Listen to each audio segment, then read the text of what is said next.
एक बार एक कथा में सुनाता हूं, एक गुरुजी बैठे थे गुफा में, ध्यान कर रहे थे। इतने में एक शिकारी वहां से निकल रहा था। तो शिकारी ने देखा कि भैया गुफा के अंदर गुरुजी बैठे हैं, महाराज जी कोई संत बैठे हैं। था तो वो शिकारी जानवरों को खा जाता था, लेकिन उसकी माँ ने उसको बचपन में कभी बताया कि भैया कभी संत महापुरुष मिले, तिलकधारी कोई मिले, जटाधारी कोई मिले, कोई धोती बगलबंदी में मिले तो उसको प्रणाम करना और कुछ दक्षिणा जरूर देना। तो वो शिकारी उन गुरुजी के पास चला गया और गुरुजी से जाकर के बोले आप यहां क्या कर रहे हो? इस गुफा में बैठे हो, कब से भूखे प्यासे होंगे आप, मैं आपके लिए कुछ भोजन ले आता हूं। बोले हाँ, कुछ बढ़िया सा कुछ सामग्री ले आओ। इतने में शिकारी ने क्या किया, एक 12 सिंगा हिरण पकड़ के ले आया और पकड़ करके लाया और गुरुजी के सामने खड़ा कर दिया। बोले गुरुजी लो इसको मार दो, आप पकाओ, भोग लगाओ, फिर हमको भी बांट देना। गुरुजी बोले अरे भले आदमी, तो हिरण पकड़ के लाया। लेकिन गुरुजी ने सोचा शिकारी है, शिकारी क्या समझे कि भाई भक्ष भक्ष नहीं खाना चाहिए। तो गुरुजी ने ऐसा विनोद में कह दिया, अरे हम ये साधारण हिरण नहीं खाते, हम तो ऊंचे और महंगा वाला और श्रेष्ठ गुण वाले हिरण का भोग लगाते हैं। बोले महाराज ये 12 सिंघा है, इससे भी श्रेष्ठ कोई हिरण होता है? बोले हाँ। बोले जरा बताइए तो, आप जो हिरण बोलेंगे मैं वही पकड़ के लाऊंगा अब तो।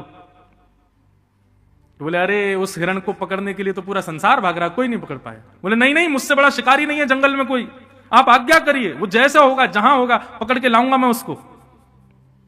आप बताइए तो सही, उस गुण के सींग कैसे, उसके पैर कैसे, उसका मुख कैसा, जरा बताइए उसके बारे में, उसका रंग कैसा। संत विनोद में ही बोलने लगे, बरहा पीडम नटवर वपु कर्णयो कर्णकारम विभ्रदवासः कनक कपिसम वैजयंतीं च माला रंध्रान् वेणो अधर सुधया पूरयन् गोप वृंदै वृंदारण्यम स्वपद रमणम प्राविशद गीत कीर्ति। मोर मुकुट पहनता है। शिकारी बोला हिरण मोर मुकुट पहनता है? बोला हाँ।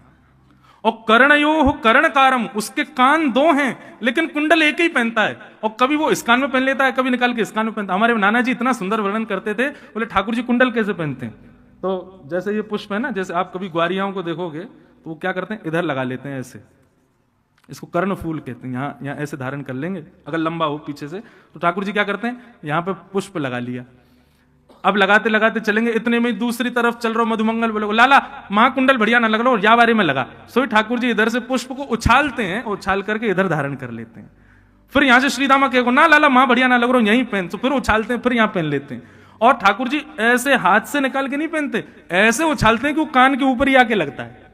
तो कर्णयो कर्णकारम, बोले कुंडल पहनता कानों में। शिकारी बोला कुंडल पहनने वाला हिरण है? बोले हाँ। मोर मुकुट पहनता है, कानों में कुंडल पहनता है, और विभ्रदवासः कनक कपिसम, पीली पीतांबरी पहनता है। शिकारी बोला भगवान मैं तो इतना बड़ा हो गया, मैंने ऐसा हिरण तो कहीं नहीं देखा। बोले और क्या करता है? बोले वही जयंतीम च मालाम, वैजंती माला पहनता है। और सबसे श्रेष्ठ उसका गुण क्या है? बोले रंध्रान वेणु अधर सुधया, बोले अपनी कोमल कर उंगलियों से आच्छादित करता हुआ छिद्रों को वेणु बजाता है।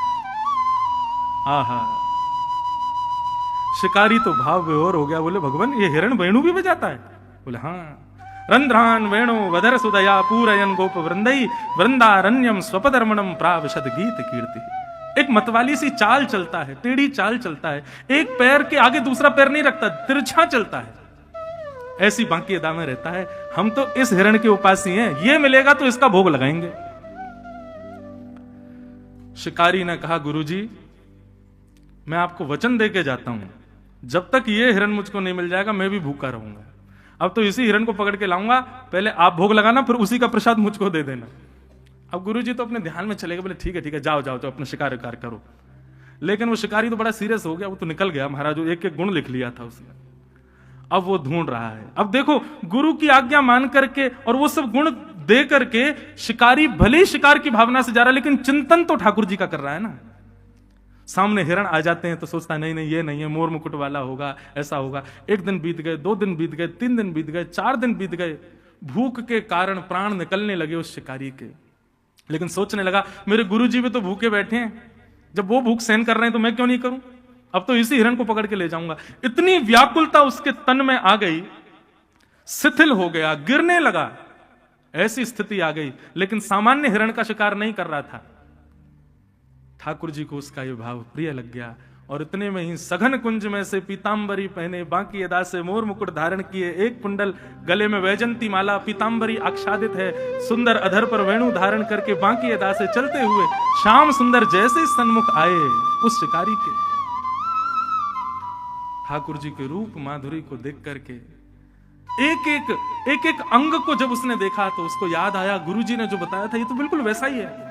मोर मुकुट पहने, गले में वैजंती माला है, वेणु बजा रहा है, तिरछी चाल चल रहा है, पीतांबरी पहनी है, गले कान में एक कुंडल है। तुरंत अपना जाला उठाया जिससे हिरण को पकड़ता था। ठाकुर जी आगे आगे चल रहे, वो पीछे पीछे चल रहा है, और जैसे ही मौका पाया महाराज जाला फेंक करके ठाकुर जी को उसमें बंदी बनाया और बांध करके जाला कंधे पर टांगा, ले गया गुरु जी के पास। गुरु जी जल्दी बाहर आओ, आपका बताया हुआ हिरण पकड़ के लाया हूं मैं।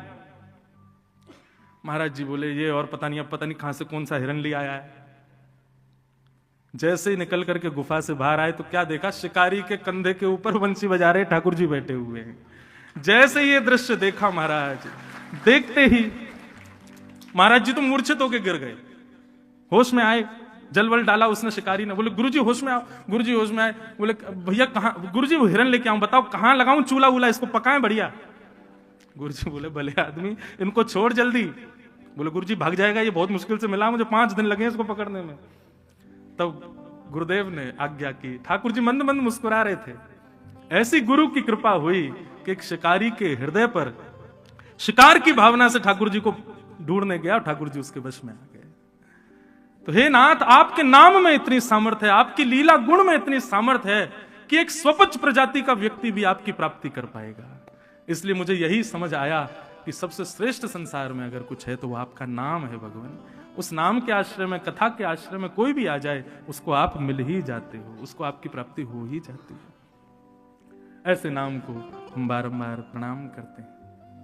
इसलिए हम कथाओं में गाया करते हैं, कन्हैया कन्हैया पुकारा करेंगे, लताओं में ब्रज की गुजारा करेंगे। कन्हैया कन्हैया सब लोग गाओ, पुकारा करेंगे, लताओं में ब्रज की गुजारा करेंगे। कन्हैया कन्हैया पुकारा करेंगे, लताओं में ब्रज के गुजारा करेंगे। कन्हैया कन्हैया पुकारा करेंगे, करताल बजाते हुए गाओ, गुजारा करेंगे। हो कहीं तो मिलेंगे वो बांके बिहारी, कहीं तो मिलेंगे वो बांके बिहारी, कहीं तो मिलेंगे राधा रमण बिहारी, कहीं तो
बिहारी की